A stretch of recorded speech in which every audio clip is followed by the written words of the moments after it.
Welfare politics অনেক আলোচনার বিষয়বস্তু হয়ে উঠেছে ছাত্র সংসদ, ছাত্র সংগঠন এবং রাজনীতির মধ্যে।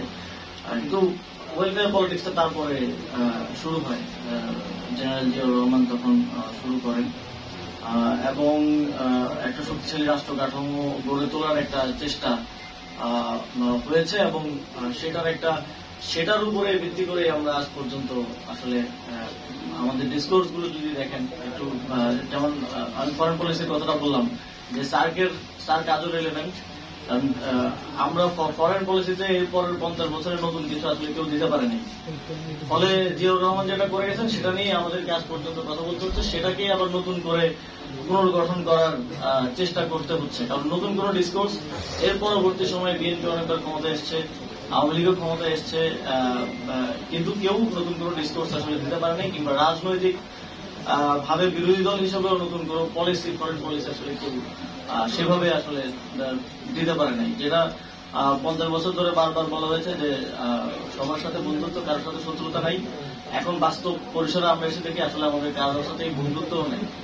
তো আমি যদি এই রুমে যারা আছে 150-200 মানুষ সবার সাথে বন্ধুত্ব করতে চাই, তাহলে আমার কারোর সাথেই আসলে প্রকৃত বন্ধুত্ব হয়ে উঠবে না।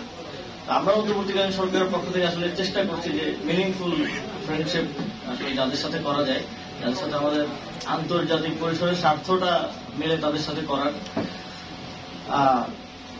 তবে এটা থেকে বোঝা যায় যে আমাদের অগ্রগতিটা খুবই স্লো। আমরা প্রতিটা বিপ্লবের পরে বাংলাদেশে তো গণঅভ্যুত্থান, একটা মুক্তিযুদ্ধ হয়েছে, তারপরে সিপাহী জনতার বিপ্লব হয়েছে, 90 গণঅভ্যুত্থান হয়েছে, 24 গণঅভ্যুত্থান হয়েছে, কিন্তু অগ্রগতিটা আসলে কতটুকু হয়েছে সেটা আমাদের পর্যালোচনা করার আসলে অনেক কিছু আছে। সেই জায়গা থেকে আমরা আসলে একটা স্লো প্রসেসের মধ্য দিয়ে অগ্রগতির দিকে যাচ্ছি। 2024 সালের গণঅভ্যুত্থানের পরে